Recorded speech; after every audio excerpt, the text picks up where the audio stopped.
Estamos essa semana refletindo sobre a morte. Isso não é dos temas mais palatáveis, como diríamos. Na realidade, é um tema pouco pregado, pouco estudado, mas não deve ser ignorado. Quarta-feira passada vimos alguns princípios bíblicos acerca da morte e o tema se torna relevante porque nunca nos últimos 100 anos tivemos uma situação em que todo mundo, e eu quero insistir nisso, todo mundo conhece alguém ou perdeu alguém muito próximo recentemente, tendo em vista a pandemia. E diante desse quadro que nos encontramos, vamos à palavra de Deus e vamos entender o que Deus tem a nos ensinar a respeito deste tema. A morte começou lá em Gênesis, fruto do pecado. Mas avançando nos textos bíblicos, encontramos a preciosidade do livro de Jó. Um livro muito antigo, alguns colocam ele mais ou menos nos tempos de Abraão, portanto na idade do bronze ainda, numa era antes de Moisés, antes da lei. Conta a história de Jó. E é interessante como o livro de Jó, a morte está entrelaçada no livro, no início, no meio e no fim. Pois olhe como termina o livro de Jó, capítulo 42, verso 17, base da nossa reflexão. Então morreu Jó, velho e farto de dias. Oremos. Ó Deus, guia-nos agora para compreender a Tua palavra, para compreender o Teu querer e a Tua vontade. Em nome de Jesus. Amém. Não podemos ser ignorantes no que diz respeito à morte. É interessante que, enquanto preparava essa reflexão, há 3 possibilidades de títulos que se complementam. Um é uma perspectiva da morte, segundo o livro de Jó. Vocês vão observar ao longo da reflexão, no início logo, Jó perde toda a sua família.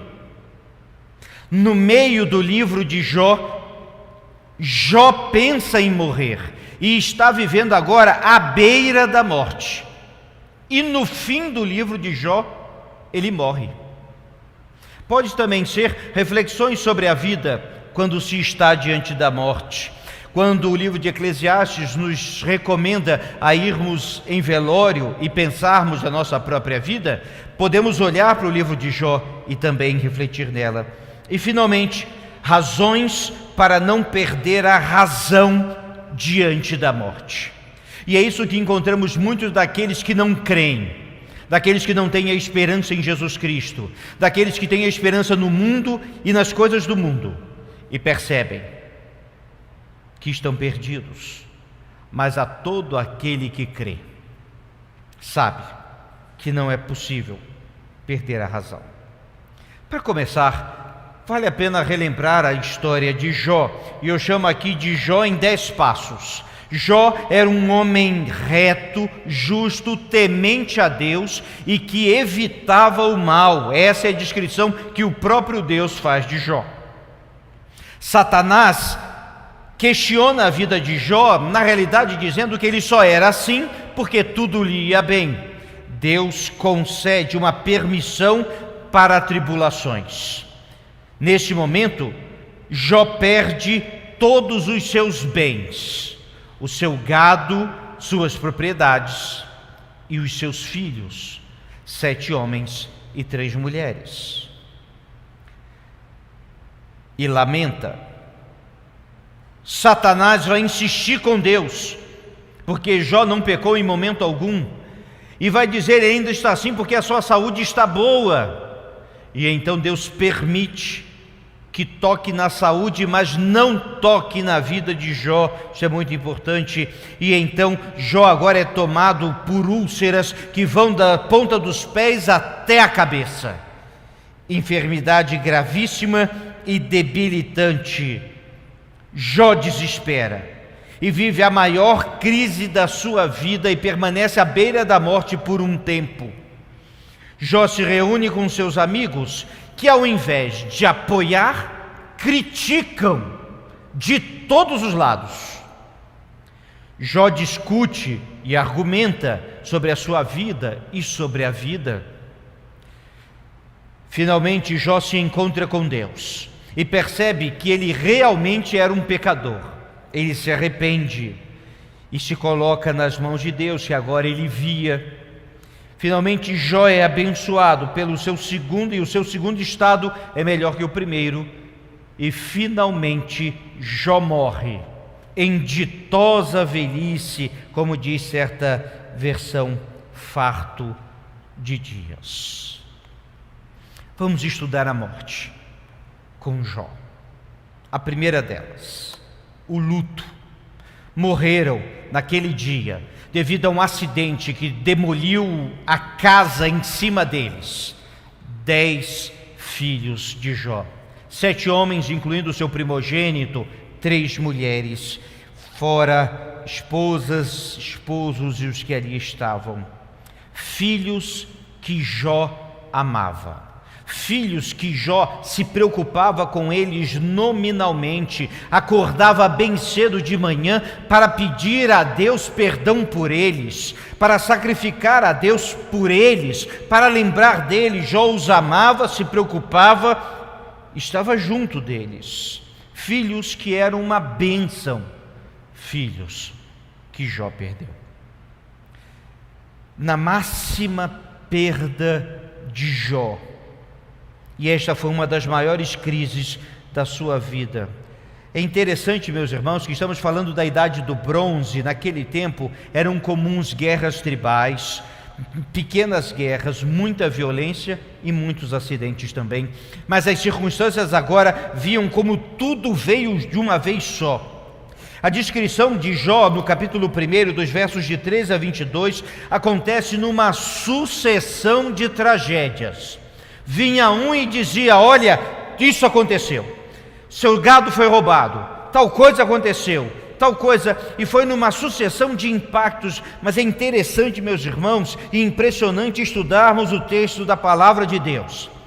Ele perde as coisas, ele perde os bens, ele perde o que tinha, mas até aquele momento, Jó ainda estava firme.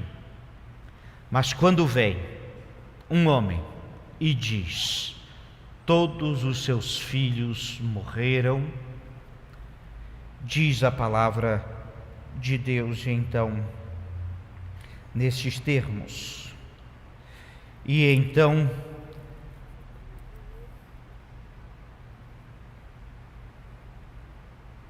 coloca essa situação, e Jó rasga as suas roupas, Jó raspa a sua cabeça, Jó se coloca em terra. Quando ele ouve que ele perdeu a sua família, Jó chega no limite de tudo, porque é esse um momento grave na vida de qualquer pessoa, e é isso que precisamos entender, o que temos acontecido nesses dias agora. Ele viu, meus irmãos, o que tinha acontecido e sim, entrou em desespero. Ele chorou, ele lamentou. O luto era ainda maior naquela época, onde ele literalmente ficava seminu, raspava toda a sua cabeça, muitas vezes jogava cinza sobre ela e se jogava em terra, porque ele era pó. O luto foi duro demais, como é em todos os casos. Mas daí algo extraordinário acontece, e meus irmãos, só quem anda com Deus pode entender o que Jó fez. Ele então disse, prostrado em terra: nu saí do ventre de minha mãe, nu voltarei. O Senhor o deu, o Senhor o tomou. Bendito seja o nome do Senhor. E em tudo isso Jó não pecou e nem atribuiu a Deus falha alguma. E eu quero, meus irmãos, trazer essa reflexão: só quem anda com Deus pode entender o que Jó fez aqui. Vamos entender o que aconteceu aqui. Em primeiro lugar, foi uma tragédia, e sempre é. No caso de Jó, ainda pior, porque ele perdeu os seus filhos, e só quem perdeu o filho sabe o que isso significa e a dor que isso significa. Foi tragédia. Ninguém pode discutir isso, e sempre será um choque, como Jó provou que era. Foi um marco na vida, um marco. É interessante como as tradições humanas, esse é o marco na tríplice fronteira do Brasil, Argentina e Paraguai, é uma estátua onde está ali o marco de onde aconteceu aquilo. A morte de um ente querido sempre será um marco em nossas vidas, sempre.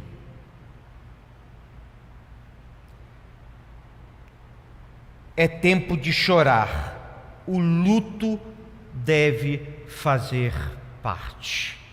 Jó fez correto, ele se lamentou, ele rasgou suas vestes, se colocou na terra, ele estava em luto. Eu sei, meus irmãos, que muitas vezes quando estamos trabalhando e envolvendo pessoas que assim estão, muitas vezes queremos que as pessoas se recuperem da noite para o dia de um momento de luto, e isso não vai acontecer. É claro que Deus é quem consola e Ele é que dá força, mas o luto tem as suas fases e tem o seu tempo, cada um tem o seu. Alguns mais breves, outros mais adiante, mas meus irmãos, o choro faz parte desse momento e é para chorar, é para lamentar. Estamos vivendo tempos sim que é para chorar, pois Eclesiastes já nos ensina também que há tempo de sorrir, mas há tempo de chorar. E nós, como cristãos, vamos aos nossos irmãos e vamos chorar juntos deles. O luto, ele é necessário e ele faz parte. Jó provou isso. Mas também, meus irmãos, é preciso lembrar de algo fundamental que Jó fez logo em seguida. Jó buscou a Deus. E eu quero lembrar aqui que Jó não buscou a Deus por respostas. Ele, neste momento aqui, ele não vai dizer assim: por que, Senhor? Jó não vai buscar a Deus por respostas. Sabe o que Jó vai fazer? Jó vai buscar a Deus. E ponto final. E diz a palavra de Deus que ele estava prostrado no chão, no pó, com suas roupas rasgadas, e adorou a Deus, dizendo essa expressão extraordinária, porque nesse tempo é o tempo simplesmente de buscar a presença e estar nos braços de Deus, porque Deus é que dá o consolo. O Espírito Santo que temos, ele é consolador. É Deus que nos dá a sua graça, como fez com Paulo, como fez com tantos, como faz conosco. É a presença dele, e somente a presença dele, que pode suprir uma falta tão grande num momento como esse. E finalmente, é tempo de louvar a Deus. Isso é entrega, isso é consagração, isso é fé. Deus o deu, Deus o tomou. Bendito seja o nome do Senhor. O luto fez parte da história de Jó. Mas a vida de Jó continua. E enfim, nós vamos encontrá-lo agora numa crise e colocando à beira da morte. Ele já passou por uma sucessão de tragédias, incluindo o luto. Agora a sua saúde está comprometida, a sua vida está comprometida. Ele se vê num ponto da vida em que a única saída que lhe parece à frente é a morte. E quem está em volta parece que vai concordar com isso. Olha o que a esposa de Jó vai dizer para ele: amaldiçoa a Deus e morre, porque você está tão ruim, que não tem mais jeito. O próprio Jó, eu quero lembrar isso, o próprio Jó vai lamentar o dia que nasceu e vai desejar a morte. É interessante como a inconsequência das palavras da esposa dele, e muitas vezes o próprio Jó vai dizer isso, mas veja bem que o inesperado aconteceu em diversas frentes, e agora a vida de Jó era uma vida à beira da morte. No Salmo 23, quando fala, ainda que eu ande pelo vale da sombra da morte, Jó não estava no vale da sombra da morte, ele estava num vale mais profundo da sombra da morte. Mas Jó também cometeu um erro que às vezes é comum a nós.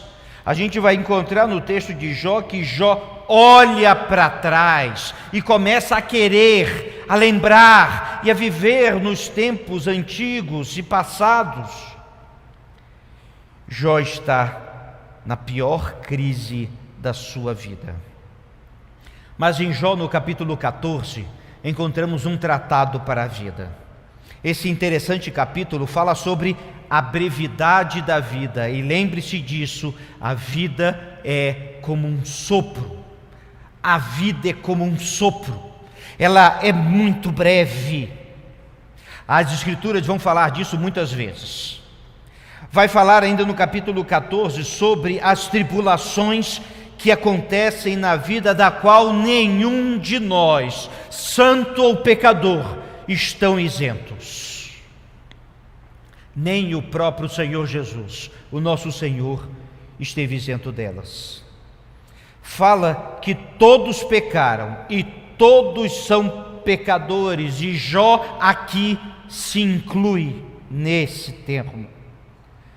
Diz ainda que Deus tem nossos dias em suas mãos, e isso, meus irmãos, é um alívio e uma certeza.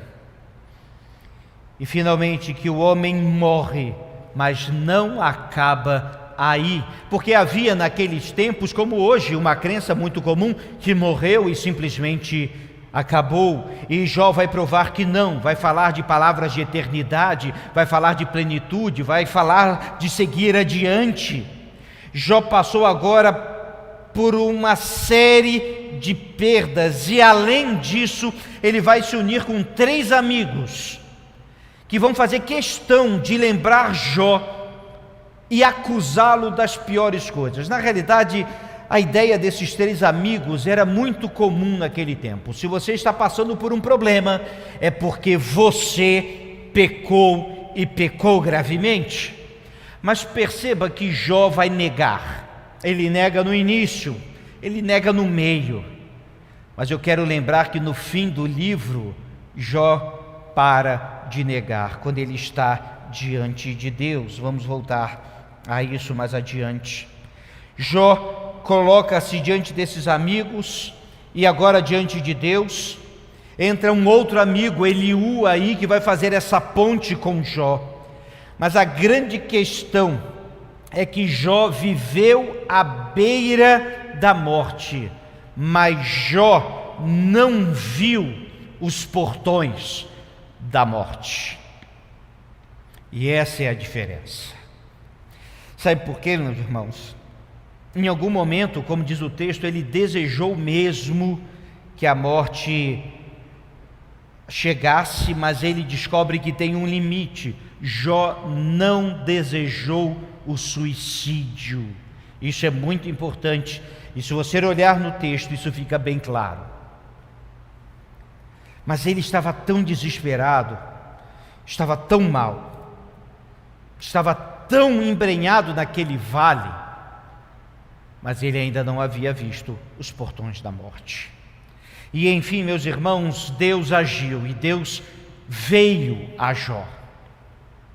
E num dos discursos extraordinários de Deus a qualquer um dos homens, Deus vai mostrar a sua soberania e o seu poder. Vai mostrar que Ele é o Senhor da história e que conduz a história. Que Deus é Deus e Ele não precisa dar explicações e motivos para nenhum de nós. Mas o que Deus faz é o correto, o certo, é o eterno e é o real. E isso, meus irmãos, precisou ficar bem claro para Jó, porque ele não havia entendido, apesar de ser justo, apesar de ser temente a Deus. Jó ainda não havia entendido a essência do cristianismo, da vida com Deus. Ele é o Senhor de tudo e nós somos servos. Mas Ele nos torna em Jesus Cristo filhos, e Ele nos ama, e o seu amor imenso, incomparável e que não pode ser medido, nos alcança em qualquer época de nossas vidas, em qualquer situação, na pior tribulação e na melhor bonança e da alegria. Sim, Jó viveu à beira da morte, mas depois que ele ficou face a face com Deus, Jó entendeu o significado da vida. E finalmente, Jó morre. É interessante como esse livro termina. É a última frase: Jó morreu. Porque nós morreremos, a não ser que Jesus Cristo volte. A morte faz parte da nossa vida. Quando tudo terminou e Jó recuperou tudo que tinha, teve 3 filhas lindíssimas e tantos outros filhos. Jó recuperou o seu estado, Jó ficou bem e viveu bem longo tempo, e Jó morreu. Isso nos ensina algumas coisas. Primeiro, que Jó se achava pouco pecador, mas quando ele está face a face com Deus, ele vai sentir a necessidade de arrependimento. Jó precisava chegar mais perto de Deus, e todas aquelas tribulações foram a base que levaram Jó para mais perto de Deus. E isso é notável na vida de um crente. Quando estudávamos hoje na EBD sobre tentação, e mostra que as tentações não são para derrubar os crentes, são para levá-los para mais perto de Deus, assim como essas tribulações. E Jó entendeu isso. Jó sabia, e ele vai dizer uma das mais belas expressões da palavra de Deus, em Jó 19, 25 a 27. Porque eu sei que o meu Redentor vive, e por fim se levantará sobre a terra, e depois, revestido este meu corpo da minha pele e em minha carne, verei a Deus, e vê-lo-ei por mim mesmo. Os meus olhos o verão e não outros. De saudade me desfalece o coração dentro de mim. Vontade de estar na presença de Deus, porque eu sei que o meu Redentor vive. Essa é uma expressão que os crentes têm que repetir, têm que entender. Isso vale nos momentos de alegria, quando a igreja junta está em festa. Isso vale para os momentos de luto e velório, para que todos ali possam dizer: eu sei que o meu Redentor vive. Isso vale para nós, quando estivermos na face a face com a morte, e possamos dizer com nossas últimas forças: eu sei que o meu Redentor vive. E o Novo Testamento vai usar essa mesma expressão e complementar: e Ele é fiel e justo para guardar o meu tesouro até o dia final. Ah, meus irmãos, Jesus Cristo veio para vencer a morte. Por tudo que Jó passou, por todas as lutas, por tudo que ele pensou, meu Redentor vive. E descobrimos que nunca na história da igreja ou nesses tempos modernos recentes foi necessário tanto que nós, crentes, possamos crer, possamos dizer, possamos pregar: eu sei que o meu Redentor vive. Perceba com isso, meus irmãos, que após o luto após as lutas, a vida continuou. Continuou. Bem, viver é um presente de Deus. Viver é uma bênção, com tribulação e tudo. E viver eternamente é uma bênção ainda maior. O que o livro de Jó nos mostra, meus irmãos, que a forma como você encara a morte o levará sempre a dar um imenso valor à vida, ao tempo chamado hoje, ao convívio com os irmãos, ao tempo que a gente não pode perder com bobagens, discussões e muitas vezes pequenas coisinhas. Não temos tempo para isso, temos que anunciar o amor de Deus, temos que abraçar as nossas famílias, temos que viver o hoje, porque diante da morte a vida encontra um valor gigantesco. Os nossos dias são breves, mas o nosso Senhor é eterno. A nossa vida é cheia de tribulação, mas o Senhor venceu até a morte. Nossos dias passarão, mas a palavra do Senhor não passará. E viveremos em Cristo Jesus eternamente e para sempre e sempre, pelos séculos dos séculos. Amém.